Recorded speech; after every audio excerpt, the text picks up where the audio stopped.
இருக்காங்களா? இந்த பக்கம் என்ன வரவேற்பையே காணோம்.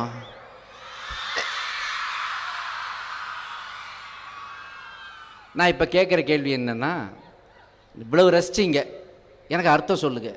ஆலுமானா என்ன, டோலுமானா என்ன, ஐசா லக்கடினா என்ன, மாலுமானா என்ன, தேர்ச்சி கலீஜினா என்ன, கிராக்கி விட்டா சாலுமானா என்ன? ஒன்றும் இல்லை.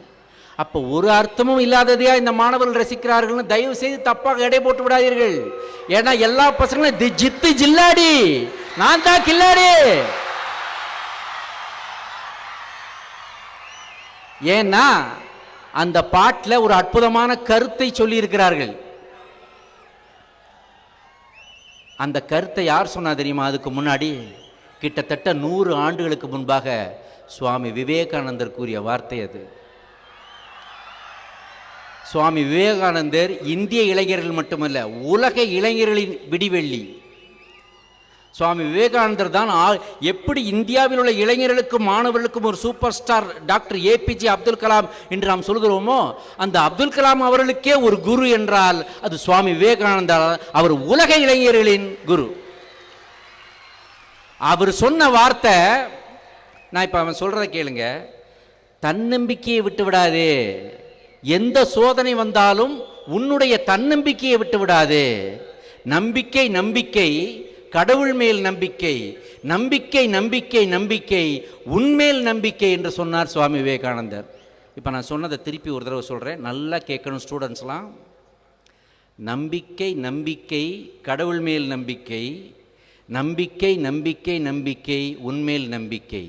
Faith faith unto yourself, faith faith faith faith faith unto God, faith faith faith unto yourself. That is the secret of success. நம்பிக்கை நம்பிக்கை, கடவுள் மேல் நம்பிக்கை, நம்பிக்கை நம்பிக்கை நம்பிக்கை, உன்மேல் நம்பிக்கை, இதுவே வெற்றியின் சூத்திரம் என்று சொன்னார் சுவாமி விவேகானந்தர். இப்போ நான் சொன்னதில் ஏதாவது உங்களுக்கு புதுசாக தெரியுதா? ஏதாவது ஒரு சூட்சமம் இருக்கா? அதுக்குள்ளே எதையாவது ஹிடன் அஜெண்டா இருக்கா? அது உள்ள யோசிச்சு பாருங்க. நான் என்ன சொன்னேன், அவர் என்ன சொல்ல வருகிறார், எதை அழுத்தி சொல்கிறார், உங்களுக்கு புரியுதா? நானே சொல்லட்டுமா? கொஸ்டின் அவுட் பண்ணிடவா நானே? ஓகேயா? நம்பிக்கை நம்பிக்கை, கடவுள் மேல் நம்பிக்கை என்று கடவுள் மேல் நீ வைக்க வேண்டிய நம்பிக்கைக்கு 2 நம்பிக்கையை மட்டும்தான் போடுகிறார். ஆனால் நம்பிக்கை நம்பிக்கை நம்பிக்கை, உன்மேல் நம்பிக்கை, உன்மேல நீ வைக்க வேண்டிய நம்பிக்கைக்கு 3 நம்பிக்கை, 3 வார்த்தைகளை போடுகிறார் சுவாமி விவேகானந்தர். ஆக கடவுள் மேல் வைக்கிற நம்பிக்கை ஓகே தான், அதற்கு மேலாக உன்னை நம்பு. உனக்கு மேல வேற யாரு கிடையாது. நீ தான் உன்னோட ஹீரோ, நீ தான் உன்னோட ஹீரோயின். இதை மறந்துடாதீங்க. இதைத்தான் இந்த அற்புதமான கருத்து இந்த பாட்டுக்குள்ள இருக்கு. முதல்ல ஒரு பாட்டு பாடினே, என்ன பாட்டு? அதுல எங்க வருது? கெத்த விடாத மச்சி, கெத்த விடாத, நீ ஏறினாலும் வாருனாலும் கெத்த விடாத, அலுமா டோல்லுமா அலுமா டோல்லுமா. ஓகேயா? கரெக்ட் பாயிண்டா? பிடிச்சிருச்சுன்னா கை தட்டுங்க. போய்கிட்டே இருக்கேன். அப்படி உயர்வான கருத்து இது. அதாவது எங்கள் சினிமாவிலேயே மாணவர்களுக்கு தேவையான அற்புதமான கருத்துக்கள்லாம் பாடலுக்குள் ஒளிந்து கொண்டிருக்கிறது. நீங்கள் வேணா பாருங்க, இங்கே பாருங்க. எத்தனை சந்தோஷம் தினசும், எத்தனை சந்தோஷம் தினமும் கொட்டுது உண்மையில, நீ மனசு வச்சாக்க ரசிக்க முடியும் முன்னால, நீ சிந்துற கண்ணீரே இங்கே நிரந்தரம் இல்லை, இத புரிஞ்சுக்கிட்டாத்தான் இனிமே நீ என்னோட ஆளே. அவ்வளோ அழகா எல்லா சந்தோஷமும் நம்ம மனசுக்குள்ளதான் இருக்கு. நம்முடைய கண்ணீர் என்பது நிரந்தரம் இல்லை. உன்னை சுற்றி சந்தோஷம் இருக்கு. நீங்க யோசிச்சு பாருங்க, பாரதியார் அவ்வளவு வறுமையில, அடுத்த வேளை சாப்பாட்டுக்கு அரிசி இல்லாத நிலைமையில கூட பாரதியாருடைய மனத்தை பாருங்கள். எத்தனை கோடி இன்பம் வைத்தாய் இறைவா இறைவா என்று பாடுகிறாரே, அப்படிப்பட்ட மனம் நமக்கு வேண்டும். நமக்கு எல்லாமே இருக்குது. Count your blessings. நீங்கள் இங்கே உட்காந்துருக்கீங்க, எவ்வளவு சந்தோஷம். இந்த செகண்டில் நீங்கள் எல்லாத்தையும் மறந்து என்னை பார்த்து கைத்தட்டி சந்தோஷப்படுறீங்களே, இந்த சந்தோஷத்துக்கும் இந்த கைத்தட்டலுக்கும் எனக்கு கிடைக்கிற சந்தோஷம் இருக்குது பாருங்க, இது தேசிய விருது கிடைத்தாலும் எனக்கு கிடைக்காது. இது ஒவ்வொரு கலைஞனும் ஆசைப்படுவது ரசிக பெருமக்களின் அன்பையும் கைத்தட்டலையும் பாராட்டையும் தான். அதுதான் தேசிய விருதுக்கு ஒப்பாக நாங்கள் எடுத்துக்கொள்கிறோம். அப்படி யோசிச்சு பாருங்க. யார் வீட்டில் கவலை இல்லை? இங்கே உட்கார்ந்துருக்க அத்தனை மாணவர்களும் சிரித்த முகத்தோடு சந்தோஷமாக கைத்தட்டி மகிழ்ந்து கொண்டிருக்கிறீர்கள். ஆனால் கொஞ்சம் யோசித்து பாருங்கள், உங்களை இங்கே படிக்க வைக்கிறதுக்கு உங்களை பெற்ற தாயும் தந்தையும் 24/7 365 days இதையே நீங்கள் புத்தக பைகளை மட்டும் தூக்கி கொண்டு உள்ளே வருகிறீர்கள். ஆனால் கனவுகளை சுமந்து கொண்டு உங்கள் பெற்றோர் வீட்டிலே இருக்கிறார்கள் என்பதை மறந்துவிடக்கூடாது. நீங்கள் ஒரு விஷயத்தை கவனிச்சிருக்கீங்களா? ஸ்கூலில் நான் பார்த்துருக்கேன், காலேஜ் எப்படின்னு தெரியாது. ஸ்கூலில் ஒரு அம்மா ஸ்கூட்டியில் கொண்டாந்து அவங்களுடைய பொண்ணை இறக்கி விடுவாங்க. +2 என்னமோ படிப்பாங்க. அவங்க இறங்கி அப்படி உள்ளே போகும்போது அந்த அம்மா உடனே கிளம்பி போக மாட்டாங்க. கொஞ்சம் நேரம் நின்று மகா போகிறத அப்படி பார்த்துக்கிட்டே இருப்பாங்க. அதுக்கப்புறம் ஸ்கூட்டி எடுத்துகிட்டு போவாங்க. ஒரு அப்பா வருவார், அவர் கொண்டாந்து பொண்ணையோ பையனையோ கொண்டாந்து ஸ்கூலில் வாசலில் இறக்கி விடுவார். அவன் போகிறத ஒரு செகண்ட் நின்று பார்த்துட்டு ஏதோ யோசிப்பார், அப்புறம் கிளம்பி போவார். அது ஒன்றுமல்ல, அவர்கள் கனவு கொஞ்சம் கொஞ்சமாக விதை போடப்பட்டு சின்ன செடியாக வளர்ந்து பூவாக மலர்ந்து கொண்டிருப்பதை பார்த்து ரசிக்கிறார்கள். அது ஒரு நாள் அந்த செடி கனி தரும் என்று நம்புகிறார்கள். அந்த நம்பிக்கையை நீங்கள் மனதில் எப்போவுமே வைங்க. நம்ம ஊரில் எந்த சென்டிமெண்ட்டுங்க ஜாஸ்தி? சினிமாவுக்கு போனால் அம்மா சென்டிமெண்ட் உண்டா இல்லையா? அம்மா சென்டிமெண்ட்.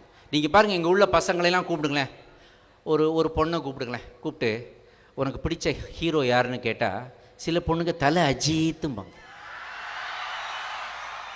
சில பேர் தளபதி விஜய்பாங்க.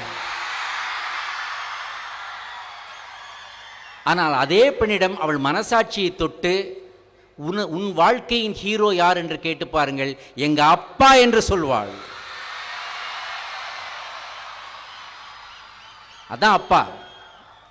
அதே மாதிரி ஒரு பையனை கூப்பிட்டு உன் ஹீரோயின் யாருன்னா சில பேர் நயன்தாரா என்று சொல்லுவாங்க, சில பேர் கீர்த்தி சுரேஷ், சில பேர் காஜல் அகர்வால் அப்படின்னு சொல்லுவாங்க.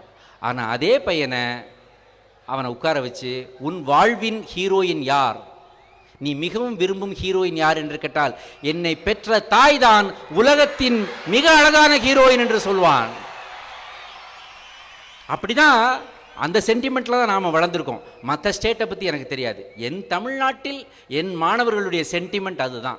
அப்பாவை மிஞ்சின ஹீரோ கிடையாது, அம்மாவை மிஞ்சின ஹீரோயின் கிடையாது.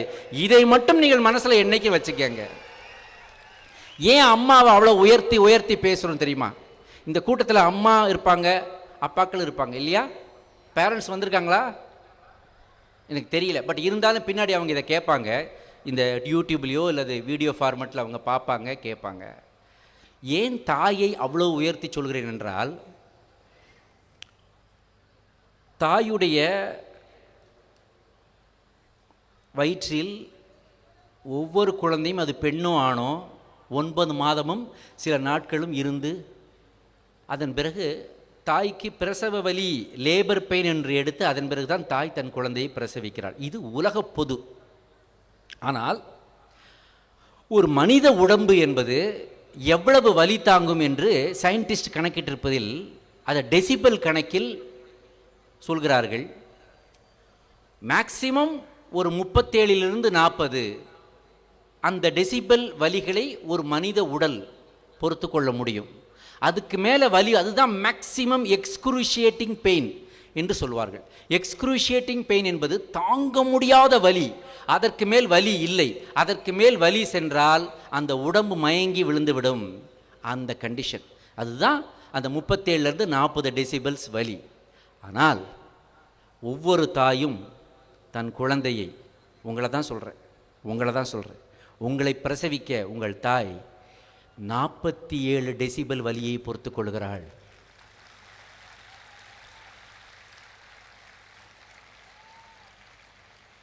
அந்த வலி எதற்கு ஈக்குவல் என்று கேட்டால், உடம்பில் அட் அ டைமில் 18 எலும்புகள் முறிந்தால் என்ன வலி வலிக்குமோ அந்த வலிக்கு ஈக்குவல் என்று மெடிக்கல் சயின்டிஸ்ட் சொல்கிறார்கள்.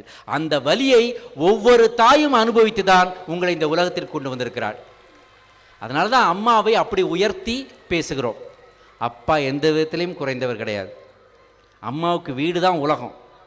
அம்மா அவங்க அடிப்பாள், அணைப்பாள், சிரிப்பாள், கண்ணீர் விடுவாள், எல்லாவற்றையும் உன்கிட்ட சொல்லுவாள். She is an open book. ஆனால் உன் தந்தை இருக்கிறாரே, அவன் பயங்கரமான ஆள். அவன் தன்னுடைய மனதில் இருக்கின்ற கவலையை